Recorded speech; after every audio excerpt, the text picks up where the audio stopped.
शरणं हरे शरणं हरे शरणं हरे शरणं हरे शरणं हरे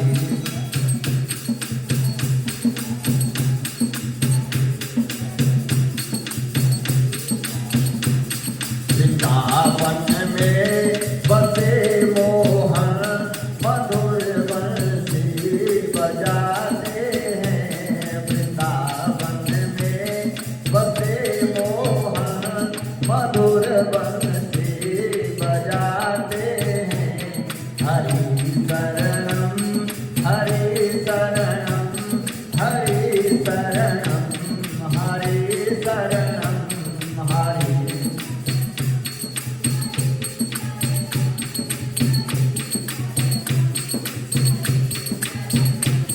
प्रभो शरणं प्रभो शरणं प्रभो शरणं प्रभो शरणं प्रभो शरणं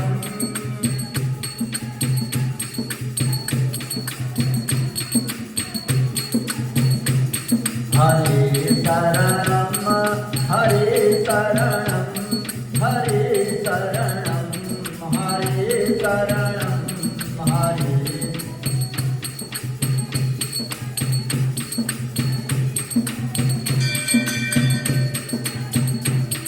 हरे शरणं हरे शरणं हरे शरणं हरे शरणं हरे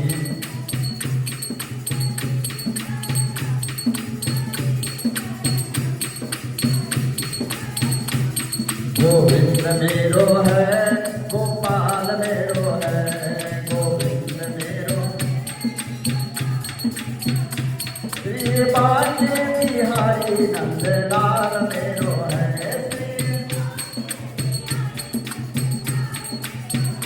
श्री बाजे बिहारी नंदलाल मेरो है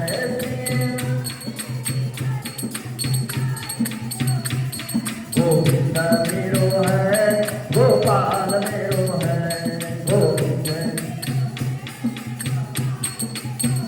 श्री बाजे बिहारी नंदलाल मेरो है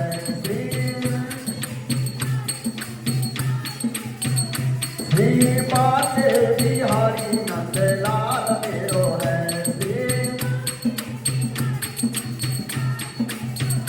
श्री बाजे बिहारी नंदलाल मेरो है नंदलाल मेरो है। बोल बाके बिहारी लाल की जय जय जय श्री राधे जय जय श्री राधे जय जय श्री राधे श्याम। पावन पवित्र मंगलमय आनंद करणी कलिमल विनाशिनी भगवान बालकृष्ण लाल के बांगबाई प्रतिमूर्ति श्री पद्म पुराण के अंतर्गत एकादशी महात्म्य और श्रद्धामयी ममतामयी माताएं बहनें हम लोग श्रवण करने जा रहे हैं आज एकादशी की पावन महात्म्य।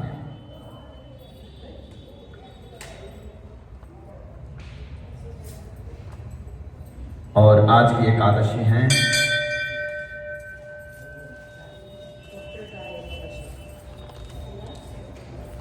हाँ कुछ है पुत्रदा नाम की एकादशी है। बोले एकादशी महारानी की जय। धर्मराज युधिष्ठिर जी ने पूछा हे गोविंद अब आप पौष मास के शुक्ल पक्ष की एकादशी के व्रत के बारे में समझाइए। बोले इस दिन कौन से देवता की पूजा करनी चाहिए और विधि क्या है। इस पर भगवान श्री कृष्ण जी बोले राजन पौष शुक्ल पक्ष की एकादशी का नाम है पुत्रदा। बोले इसका पूजन विधि से करना चाहिए और इस व्रत में भगवान नारायण जी की पूजा होती है और इनके पुण्य के पुण्य से मनुष्य तपस्वी, विद्वान, लक्ष्मीवान, धनधान्य समृद्धि उसको प्राप्त हो जाती है। इसकी मैं एक कथा भी कहता हूं, सुनो। बोले भद्रावती नगरी में सुकेतु माल राजा राज्य किया करता था। वह निसंतान था, संतति नहीं थी, और उसकी स्त्री का नाम था शैब्या। वह सदैव निसंतान होने के कारण चिंतित भी रहती थी, और इस पुत्रहीन राजा के पितर रो रो कर पिंड लेती थी और सोचा करते थे कि इसके बाद हमें कौन पिंड देगा। इधर राजा को भी राज्य वैभव से भी संतोष नहीं होता था। ऐसे ही हुआ था, एक कथा आती है, उस समय महाराज दशरथ जी के पुत्र नहीं हुए, तो महाराज दशरथ जी जो है और इंद्र महाराज के आधी गद्दी के अधिकार, स्वर्ग के राजा इंद्र का आधा गद्दी महाराज दशरथ जी का अधिकार का था।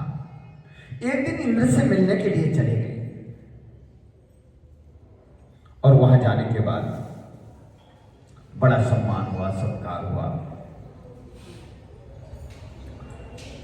और उनको आधा सिंहासन पर बिठा दिया गया महाराज दशरथ जी। और उसके बाद अनेक प्रकार के भोजनीय पदार्थ से उनका सम्मान किया गया। पुष्पमाला, हीरे मोती जवाहरात जड़ी हुई और माला से उनका सम्मान किया गया। महाराज दशरथ जी बड़े प्रसन्न हुए, और लेकिन उनको इस बारे का पता नहीं था कि मैं आधा गद्दी का मैं अधिकारी हूं। ये उनको जानकारी नहीं थी महाराज दशरथ जी को, परंतु उनको गद्दी में बिठाया गया तो सम्मान किया। महाराज दशरथ जी प्रसन्न हो गए, और मेहमान आए हैं तो रोज रोज बैठे रहे तो ये अच्छा नहीं लगता। उन इस बात का जो ज्ञानी जन है वो जरूर जानते हैं, एक दिन दो दिन के मेहमान होते हैं, 10-15 दिन बैठ जाए तो अपना मानहानि भी हो सकती है, अथवा ये बैठे रहते हैं, ये ऐसा करते हैं, इनका कोई काम धाम है नहीं, कहते हैं ना। अगर 2 दिन 3 दिन तक का मेहमान अच्छा लगता है, उसके ज्यादा हो तो थोड़ा सा भारी भी पड़ जाता है ना, सबके लिए ऐसे। और महाराज दशरथ जी इस बात को भलीभांति जानते थे। उन्होंने अविचार किया, इनसे हम मिले, सम्मान हमें मिला, प्राप्ति हुई, खुशी हो गई, और इंद्र की जो राज्य देख करके और प्रजा देख करके बड़े प्रसन्न हुए, और वह चलने की तैयारी करने लगे। और अयोध्या की ओर जब महाराज दशरथ जी आए, उनको थोड़ा सा कुछ ऐसे मन में विषय में शंका हुई, वो वापसी चले गए। वापसी जाकर के उन्होंने कहा, जब जहां खुद बैठे थे, जहां महाराज दशरथ जी बैठे थे आधा गद्दी में, वहां पर इंद्र महाराज के सेवक आकर के गंगाजल डाल डाल के धो रहे, और जहां इंद्र महाराज बैठे थे वहां नहीं धो रहे, आधी गद्दी को धो रहे। बड़ी अचंभा लगा उनको, मन भी कुछ खराब हो गया, तो वो वहीं से वापसी आ गए। वापसी आ गए और उन्होंने कुछ पूछना था, वो पूछे नहीं, वापसी हो गई। चले आए महाराज इधर अयोध्या की ओर आ गए। अयोध्या में आने के बाद तुरंत मन में अशांति हुई, ऐसा क्यों हुआ? और जाकर के गुरु वशिष्ठ जी महाराज से पूछा तो मुझे ऐसी ऐसी बात हो गई है, आधी गद्दी में जहां मैं बैठा था वहां गंगाजल डाल डाल के धो रहे, ऐसा क्यों कर रहे, ऐसा क्या है कि मैं राजा हूं, दशरथ क्षत्रिय कुमार, महाराज दिलीप का पुत्र, रघुवंश का मैं एक दीपक हूं, और मुझे अपमान महसूस हुआ। तो गुरु वशिष्ठ जी विचार करने लगे, कहने लगे ऐसा क्यों हुआ, कैसे हुआ? और गुरु वशिष्ठ जी कहने लगे, देखो आपके जो राज्य और गद्दी संभालने वाला उत्तराधिकारी नहीं है। बोलिए गोविंद भगवान की। आपके उत्तराधिकारी नहीं है, जिनकी उत्तराधिकारी नहीं, जिनका संरक्षक नहीं है, उनको अपमान अथवा संतान नहीं है आपके। आपने अपने गृहस्थियों को नहीं संभाला, क्योंकि गृहस्थ जो होते हैं सबसे श्रेष्ठ और उत्तम माने जाते हैं। आपने गृहस्थियों को नहीं संभाला। बोले मैंने संभाला तो है गृहस्थ, बोले आपकी संतान नहीं। बोले उन्होंने भी पुत्रष्टि यज्ञ करवाए और 4 संतान हुए। राम लक्ष्मण भगवान नारायण जी ही उनके पुत्र के रूप में आए। बोले राजा रामचंद्र भगवान की जय। ऐसे ही हुआ, आज वह राजा चले गए वन में। राजा के पितर भी रो रो कर पिंड लेते थे और सोचा करते थे इसके बाद हमें कौन पिंड देगा। इधर राजा को भी राज्य वैभव से भी संतोष नहीं हुआ करता था, नहीं होता था। इसका एकमात्र कारण था पुत्रहीन होना था।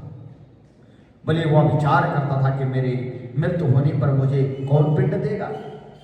बोले बिना पुत्र के पितृ और देवताओं से ऊऋण नहीं हो सकते। जिस घर में संतान न हो अथवा उनका उत्तराधिकारी ना हो और वहां सभी को अंधेरा रहता है, ऐसा कहने लगे। इसलिए मुझे पुत्र की उत्पत्ति के लिए प्रयत्न करना चाहिए।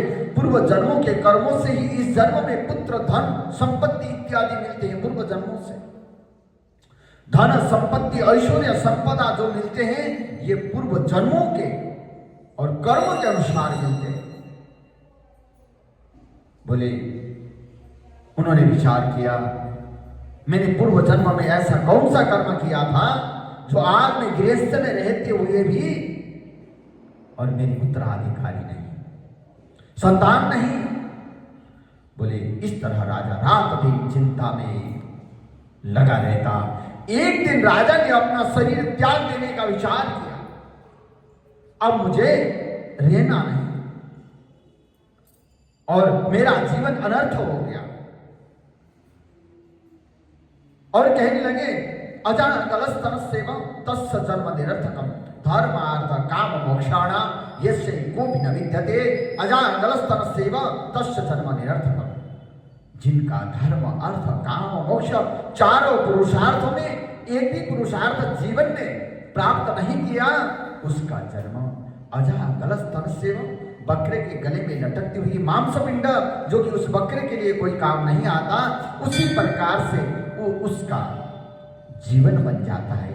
इसलिए पुरुषार्थ को प्राप्त करना चाहिए। बिना पुरुषार्थ का हमारा जीवन जो है मनुष्य जीवन धिक्कार माना जाता है। बोले उसने क्या विचार किया, अब मैंने कोई भी पुरुषार्थ मैंने प्राप्त नहीं किया। मन में विचार किया मुझे शरीर त्याग देना चाहिए। शरीर त्याग देने का विचार किया, परंतु विचार करने लगा कि आत्मघात सबसे बड़ा पाप है, ये भी मुझे ठीक नहीं है। इस जन्म में मैं दुख तो पाएगा, परंतु मेरा अगला जन्म भी खराब होगा, इसलिए मुझे जो आत्मघात नहीं करना चाहिए। और राजा इस तरह मन में विचार कर ही रहा था। एक दिन छिपकर घर से चुपचाप और साधु के वेश में कुछ बोले बिना ही मौन होकर के वन की ओर चल पड़ा। वैराग्य आ गया, मुझे कुछ नहीं चाहिए और धन संपत्ति ये भी सुख देने वाला नहीं, क्योंकि सुख में अंतर आत्मा में जब सुख हो तभी तो धन संपत्ति हमें सुख देने वाला होगा। और बोले वो भी सुख देने वाला नहीं बना तो क्या हुआ, तो विचार किया मुझे घर से निकलना चाहिए, चल पड़ा। और उसके बाद राजा घोड़े पर सवार होकर के वन में पक्षियों और वृक्षों को देखने लगा। हाथी अपने बच्चों और हथनियों के बीच में घूम रहे हैं। राजा सोच विचार में लग गया। राजा प्यास के कारण अत्यंत बेचैन होने लगा और पानी की तलाश में आगे बढ़ा। कुछ ही आगे जाने पर उसे एक सरोवर मिला। वहां पर उस सरोवर के चारों तरफ मुनियों के आश्रम बने हुए थे। देखा उस समय राजा के दाहिने अंग भड़कने लगे। दाहिना अंग भड़कता है तो कोई शुभ कार्य होने वाला है, कोई अच्छा कार्य होने वाला है, कोई बड़े संत महात्माओं से मिलन होगा, ये शुभ माना जाता है। बोले राजा के दाहिना अंग फड़कने लगे। राजा मन में प्रसन्न होकर सरोवर के किनारे बैठे हुए मुनियों को देखकर घोड़े से उतरा और दंडवत करके सम्मुख बैठ करके और हाथ जोड़कर प्रार्थना करने लगा। राजन, और राजा को देखकर मुनीश्वर कहने लगे, राजन कि हम तुमसे अत्यंत प्रसन्न हैं, तुम इस जगह कैसे आए हो सो बताओ तो। इस पर राजा ने उनसे पूछा, मुनीश्वरों आप हैं कौन और किस लिए यहाँ हैं सो मुझे कहिए। मुनि बोले, राजन आज पुत्र की इच्छा करने वाले को संतान देने वाली पुत्रदा एकादशी, और हम लोग विश्वदेव हैं और इस सरोवर पर स्नान करने आए हैं। इस पर राजा बोला, मुनीश्वर मेरे भी कोई पुत्र नहीं है, यदि आप मुझ पर प्रसन्न हो तो एक पुत्र का वरदान मुझे दीजिए। मुनि बोला, राजन आज पुत्रदा एकादशी है, आप इसका अवश्य ही व्रत करें, भगवान की कृपा से आपके अवश्य ही पुत्र होगा। मुनि के वचनों के अनुसार राजा ने एकादशी का व्रत किया और द्वादशी को पारायण किया और मुनियों को प्रणाम करके अंत में अपने महल को वापस आया। अंत में रानी ने गर्भधारण किया और 9 महीने के बाद उसके एक पुत्र रत्न पैदा हुआ। बोले गोविंद भगवान की जय। यह राजकुमार अंत में अत्यंत वीर, धनवान, यशस्वी और प्रजापालक हुआ। और श्री कृष्ण भगवान जी बोले, राजन पुत्र प्राप्ति के लिए पुत्रदा एकादशी का व्रत करना चाहिए। जो मनुष्य इसका महात्म्य श्रवण करते हैं, पठन करते हैं, उनको भी धनधान्य प्राप्ति हो जाती है, धन लक्ष्मी प्राप्त हो जाती है, सुख ऐश्वर्य प्राप्त हो जाती है, और जिनके संतति नहीं उनकी संतति प्राप्त हो जाती है और उनको स्वर्ग की प्राप्ति हो जाती है। इस प्रकार भगवान श्री कृष्ण जी और राजा युधिष्ठिर को बताते हैं। इति श्री पद्म पुराणे पुत्रदा एकादशी व्रत महात्म्यम संपूर्ण। बोले एकादशी महारानी की जय। हरे राम